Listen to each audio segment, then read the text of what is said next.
আমি এই মুহূর্তে আমার ছাদ বাগান থেকে লেবু সংগ্রহ করতেছি। এটা বাউন্ডারির বাইরে গেছে গা, বার করাটাই টাফ ব্যাপার, চেষ্টা করতেছি।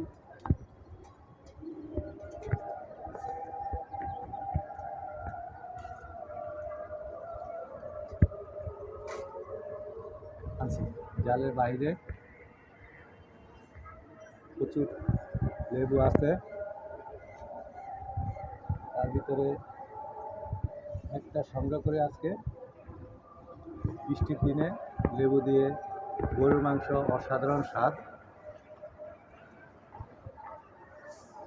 আলহামদুলিল্লাহ প্রচুর আছে, ওইদিকে আরেকটা গাছ আছে,